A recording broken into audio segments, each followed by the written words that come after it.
Hello friends, welcome back Spain news channel நண்பர்களே. இன்றைக்கி பார்த்தீங்கன்னு வச்சுக்கோங்களேன், ஒரு முக்கியமான அப்டேட்டான நியூஸை தான் இந்த வீடியோவில் ஷேர் பண்ண போகிறேன். வாங்க அந்த அப்டேட்டான நியூஸ் என்னங்கிறத அதிரடியாக பார்க்கலாம். பெண்களுக்கு மாதம் 2500 ரூபா வழங்க இருப்பதாக சட்டசபையில் இன்று அறிவிக்க வாய்ப்பு இருப்பதாக தகவல்கள் கசிந்திருக்கு. வாங்க அதை பற்றிய சுவாரஸ்யமான விஷயத்தை இந்த வீடியோவில் பார்க்கலாம். தமிழக முதலமைச்சர் விஜயின் 52வது பிறந்த நாளான இன்று தமிழக சட்டமன்ற கூட்டத்தொடரில் பெண்களுக்கு குடும்ப தலைவி ஊக்கத்தொகையாக மாதம் 2500 ரூபாய் வழங்கக்கூடிய புதிய வரலாற்று திட்டத்தை அவர் அறிவிக்க உள்ளதாக கோட்டை வட்டாரங்களில் தகவல்கள் கசிந்திருக்கு. தாவேக அரசு பொறுப்பேற்ற பிறகு நடைபெறக்கூடிய முக்கிய சட்டசபை கூட்டத்தொடர் இதுவாகும் என்பது குறிப்பிடப்படுது. தமிழகத்தில் தற்போது பெண்களுக்கு வழங்கப்பட்டு வரக்கூடிய மாதாந்திர ஊக்கத்தொகை திட்டத்தை மாற்றி முதலமைச்சரின் பிறந்த நாளான இன்று முதல் மதிப்புமிகு மகளிர் திட்டம் என்ற புதிய பெயரில் அதனை செயல்படுத்த அரசு திட்டமிட்டிருப்பதாக தகவல்கள் கசிந்திருக்கு. இப்புதிய திட்டத்தின் கீழ் மாதாந்திர உதவித்தொகையான 1000 ரூபாயை 2500 ரூபாயாக அசுர அளவில் உயர்த்தி வழங்க முதலமைச்சர் விஜய் முடிவு செய்துள்ளதாக தகவல்கள் தெரிய வந்திருக்கு. முதலமைச்சராக பொறுப்பேற்ற பின்னர் விஜய் கொண்டாடக்கூடிய முதல் பிறந்தநாள் இது என்பதால் ஏழை எளிய குடும்பங்களின் பொருளாதார மேம்பாட்டிற்காக இன்று சட்டசபையில் 110 விதியின் கீழ் வெளியிட வாய்ப்புகள் அதிகம் உள்ளதாக தலைமை செயலக அதிகாரிகள் தரப்பில் தகவல்கள் கூறப்படுகிறது. மாநிலம் முழுவதும் தாவேக தொண்டர்கள் ஏழை எளிய மக்களுக்கு நலத்திட்ட உதவிகளை வழங்கி முதலமைச்சரின் பிறந்த நாளை கொண்டாடி வருகின்றனர். இன்று சட்டசபையில் இந்த 2500 ரூபாய் வழங்கக்கூடிய மதிப்புமிகு மகளிர் திட்டம் அதிகாரப்பூர்வமாக அறிவிக்கப்பட்டால் அது தமிழக பெண்களின் பொருளாதார சுதந்திரத்தில் ஒரு மிகப்பெரிய திருப்புமுனையாக அமையும் என்பதில் ஐயமே இல்லை. ஸோ இந்த மாதிரி ஒரு அறிவிப்பு வெளியானால் உங்களுக்கு எந்த அளவுக்கு ஹாப்பியாக இருக்கும் அப்படிங்கிறத கமெண்ட் பண்ணுங்கள். அதோடு அவருக்கு வாழ்த்து தெரிவிக்கிறதா இருந்தாலும் கமெண்ட் பண்ணுங்கள். முதல்வர் விஜய் பிறந்தநாளை முன்னிட்டு பிரதமர் மோடி அரசியல் கட்சி தலைவர்கள் வாழ்த்து தெரிவிக்கிறாங்க.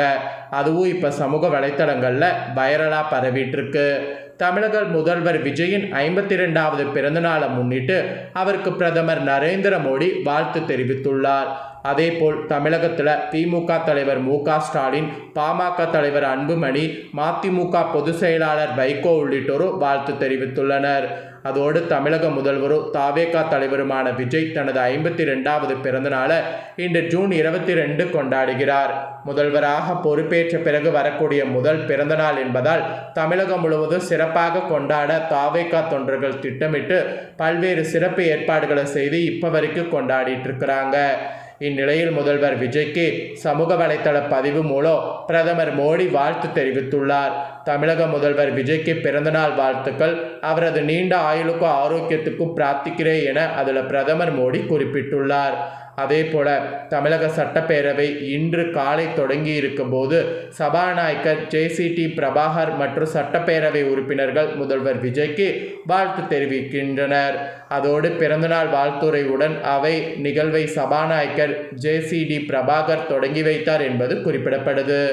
அதே போல திமுக தலைவர் ஸ்டாலின் கூட முதல்வர் ஜோசப் விஜய்க்கு எனது பிறந்தநாள் வாழ்த்துக்கள். தங்கள் மகிழ்ச்சியோடு உடல் ஊழ நலத்தோடு பொது வாழ்வில் பணியாற்றிட வாழ்த்துகிறேன் என்று தனது சமூக வலைதள பதிவில் வாழ்த்து தெரிவித்துள்ளார்.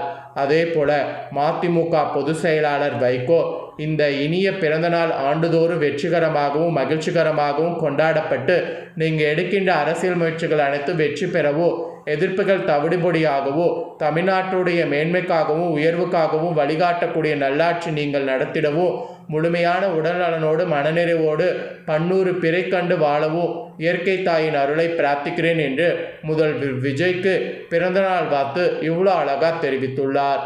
அதே போல பாமக தலைவர் அன்புமணி ராமதாஸ், தமிழக வெற்றிக்கழக தலைவரும் முதல்வருமான விஜயுடைய 52ஆம் பிறந்த நாளில் அவருக்கு எனது உளமார்ந்த வாழ்த்துக்களை தெரிவித்துக் கொள்கிறேன். நல்ல உடல்நலத்தோடு 100 ஆண்டு வாழ்ந்து பொது வாழ்க்கையில் மக்களுக்கு பணியாற்ற வாழ்த்துகிறேன் என தெரிவித்துள்ளார். ஸோ இந்த மாதிரி முக்கிய அரசியல் கட்சி தலைவர்கள் வாழ்த்து தெரிவிக்கிறது சமூக வலைத்தளங்களில் ரொம்ப வைரலாக பார்த்தீங்கன்னு வச்சுக்கோங்களேன் பரவிட்டுருக்கு. அதோடு இன்னும் கொஞ்ச நேரத்தில் அவர் என்ன அறிவிப்பார் அப்படிங்கிற ஒரு எதிர்பார்ப்பு இருக்குது. ஸோ அவர் என்ன அறிவிப்பார் அப்படிங்கிறது கண்டிப்பாக பார்த்தீங்கன்னு வச்சுக்கோங்களேன் இன்னும் கொஞ்ச நேரத்தில் தெரிய வந்துடும். இதோடு பார்த்தீங்கன்னு வச்சுக்கோங்களேன், இந்தியாவில் 3வது பணக்காரர் முதல்வர் அப்படிங்கிற மாதிரி குறிப்பிட்டு சில விஷயங்கள் பரவிட்டுருக்கு. சிஎம் விஜயுடைய சொத்து மதிப்பு இத்தனை கோடியா அப்படிங்கிற மாதிரி ஒரு முக்கிய தகவல்கள் இப்போ கசிந்திருக்கு. ஸோ வாங்க அது என்ன அப்படிங்கிறதையும் பார்க்கலாம். தமிழ் சினிமாவில் உச்ச நடிகர்களில் ஒருவராக வலம் வந்த விஜய் கடந்த 2024ஆம் ஆண்டு தமிழக வெற்றிக் கழகம் என்ற அரசியல் கட்சியை தொடங்கியதன் மூலம் அரசின் தலைவராக மாறினார். விஜயின் தாவேகா கட்சிக்களம் கண்ட முதல் தேர்தலிலேயே மாபெரும் வெற்றி பெற்றது. எனினும் ஆட்சி அமைக்க தேவையான பெரும்பான்மை கிடைக்காததால் தாவேகா கூட்டணி கட்சிகளோட ஆதரவோடு ஆட்சி அமைத்தது. கடந்த மாதம் 10ஆம் தேதி தாவேகா விஜய் முதல்வராக பொறுப்பேற்றுக் கொண்டார். முதல்வர் விஜய் இன்று தனது 52வது பிறந்தநாளை கொண்டாடி வருகிறார். அவரது பிறந்தநாளை தாவேகாவினர் உற்சாகமாக கொண்டாடி வருகின்றனர். பல்வேறு நலத்திட்ட உதவிகளையும் செய்து வருகின்றனர். விஜயின் பிறந்தநாளை முன்னிட்டு அரசியல் தலைவர்கள், திரைப்பிரபலங்கள், ரசிகர்கள் என பல்வேறு தரப்பினரும் வாழ்த்து தெரிவித்து வருகின்றனர்.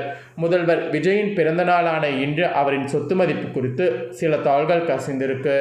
முதல்வர் விஜய் மார்ச் மாத இறுதியில் தனது தேர்தல் பிரமாண பத்திரிகை தாக்கல் செய்தார். அதில் தனது நிகர சொத்து மதிப்பு ரூ. 624 கோடி என்று குறிப்பிட்டுள்ளார். முதல்வர் விஜயின் மொத்த அசையும் சொத்துக்களின் மதிப்பு சுமார் 404 கோடியாகவும் அசையா சொத்துக்கள் மதிப்பு சுமார் 220 கோடியாகவும் உள்ளது என்று குறிப்பிட்டிருந்தார். தனக்கு எந்தவிதமான கடனும் இல்லை என்று அவர் அறிவித்துள்ளார். ஸோ இந்த மாதிரி அவருடைய சொத்துக்கள் விவரங்கள் இப்போ வெளியாகிருக்கு. அதே போல் பிரமாண பத்திரத்தில் உள்ள மிக முக்கியமான தகவல்கள், சாலிகிராமத்தில் உள்ள இந்தியன் ஓவர்சீஸ் வங்கியின் ஒரே ஒரு கணக்கில் ரூ. 213 கோடிக்கு அதிகமான இருப்பு தொகை இருப்பது தான். இது அவரது மொத்த அசையும் சொத்துக்களுடைய பாதிக்கும் மேலானது. அதாவது அவருடைய மொத்த அசையும் சொத்துக்கள் இருக்குல்ல, அதில் பாதிக்கும் மேலானது இந்த அமௌண்ட்டு. 2024 25 நிதியாண்டிற்கான அவரது மொத்த வருமானம் 184.53 கோடி என்று குறிப்பிடப்பட்டிருக்கு. அதோடு விஜய் கூடுதலாக 100 கோடி 4 வங்கிகளில் நிலையான வைப்பு தொகையாக, அதாவது ஃபிக்ஸ்டு டெபாசிட் வைத்துள்ளார். ஆக்சிஸ் வங்கியில் 40 கோடி, இந்தியன் ஓவர்சீஸ் வங்கியில் 25 கோடி, HDFC வங்கியில் 20 கோடி மற்றும் ஸ்டேட் பேங்க் ஆஃப் இந்தியாவில் 15 கோடி என பிரித்து முதலீடு செய்துள்ளார். சேமிப்பு கணக்கு இருப்பையும் சேர்த்து பார்க்கும்போது அவரது பணமாக மாற்றக்கூடிய சொத்துக்களில் பெரும்பகுதி சந்தை அபாயம் இல்லாத மற்றும் உறுதியான வருமானம் தரக்கூடிய முதலீட்டு முறைகளிலேயே இருக்குது. இது எந்த வகையிலும் ஒரு பாதுகாப்பான முதலீட்டு அணுகுமுறையாகவே கருதப்படுகிறது. ஸோ அவருடைய பிறந்தநாள் முன்னிட்டு அவருடைய சொத்து மதிப்புகள் இந்த மாதிரி வெளியாகிருக்கு. ஸோ வெளியான இந்த சொத்து மதிப்புகளும் இப்போ பார்த்தீங்கன்னு வச்சுங்களேன், சமூக வலைத்தளங்களில் ரொம்ப வைரலாக பரவிட்டுருக்கு. இவ்வளோ சொத்து இருந்தோ அவர் மக்களுடைய சேவைக்காக வந்திருக்கிறதுனால கண்டிப்பாக அவர் ஜெயிக்கணும் அப்படிங்கிற மாதிரி நிறைய பேர் அவருக்கு வாழ்த்துக்களை தெரிவிப்பதாகவும் தகவல்கள் கசிந்திருக்கு. ஸோ இதை பற்றிய உங்களுடைய கருத்து என்னங்கிறத கமெண்ட் பண்ணுங்கள். அதோடு விஜய் அவர்களுக்கு பிறந்தநாள் வாழ்த்துக்கள் தெரிவிக்கிறதா இருந்தாலும் கண்டிப்பாக மறக்காமல் கமெண்ட் பண்ணுங்கள். இந்த வீடியோவை உங்கள் ஃப்ரெண்ட்ஸ் ஃபேமிலிக்கும் ஷேர் பண்ணுங்கள். அவங்களும் இந்த தகவல்களை தெரிஞ்சுக்கிட்டோம். இதே போல் புதிய அப்டேட்டான நியூஸ்களை தெரிந்து கொள்ள மறக்காமல் நம்ம சேனலை சப்ஸ்கிரைப் பண்ணுங்கள். கூட பெல் பண்ண ப்ரெஸ் பண்ணுங்கள். ஃபஸ்ட் டைம் பார்க்குறவங்க சப்ஸ்கிரைப் பண்ணி பெல் பண்ண ப்ரெஸ் பண்ணிட்டீங்கன்னா இனி நான் போகிற மற்ற அப்டேட்டான எல்லா வீடியோஸும் உடனுக்குடனே தெரிந்து கொள்ளலாம். சப்ஸ்கிரைப் பண்ணி சப்போர்ட் பண்ணுங்கள். வேறொரு நியூஸில் அப்டேட்டோடு சந்திக்கிறேன். நன்றி, வணக்கம்.